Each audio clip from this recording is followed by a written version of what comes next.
So, hello mga mamshi! Welcome to our mini vlog! So, ito palang vlog natin ay kahapon. So, ganun.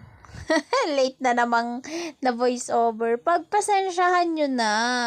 Kasi napupuno na yung full storage ko kaya kailangan nating i-voice over. O, di ba napilitan? So, ewan ko ba, nawawalan ako minsan ng ganang mag voice over, ganon, mag-pause. Basta balik tayo dito sa ating niluluto. So, nagsaing na pala ako. So, sino pa bang nagawa nung ginagawa ko kanina? Ang panukat ay daliri. O, diba? Pa-comment naman dyan, mga mamshi. So, ngayon, magluluto tayo ng ginataang papaya na may konting manok. O, at least may manok, diba? Kamahal kaya ng mga bilihin ngayon. So, una, binalatan ko lang yung papaya, niyadyad ko ng mga maninipis lang yon. Pare-pareho na yung size nun. Tapos yan, nagisa na si Daddy Jomar ng sibuyas, bawang, not sure kung may luya. Tapos, ang ginamit niya dyang manok is yung pang pinikpikan. Dahil, yun yung nabili namin sa palengke, kaya yun na yung manok na isinahog din namin. Tapos yun, gigisa-gisa lang natin to. And then, next nating ilalagay is yung gulay.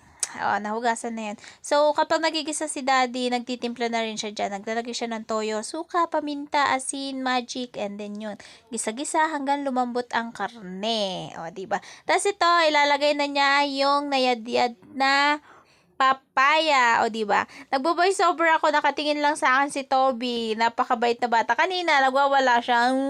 Gaganon-ganon siya. Pero ngayon, nagbo-voice over ako, tumahimik siya. Diba? Sumagot. Tapos yan, diba nailagay na yung gulay. Titimpla na ulit yan ni Daddy. Tapos, nilagay na rin niya ang Coco Mama, baka naman. Charis.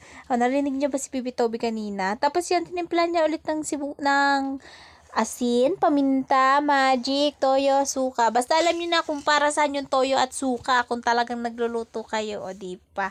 Tapos yan na, hintayin na lang natin yung kumulo at syempre lumambot ang papaya, ang gulay natin, ang bida of the night. Ganon. Nahirapan na kasi tayong umisip ng uulamin ba. Ang hirap pala mag-isip ng palaging uulamin sa araw-araw, no?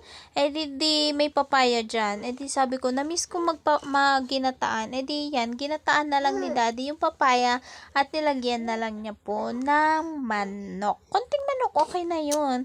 At yun lang mga mamshi for today's vlog.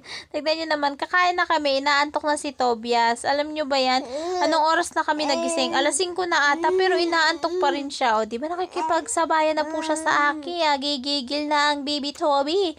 At yun lang for today's video. Pa-like, pa-share, and pa-follow na rin po. Bye-bye! See you sa next vlog! Thank you. God bless!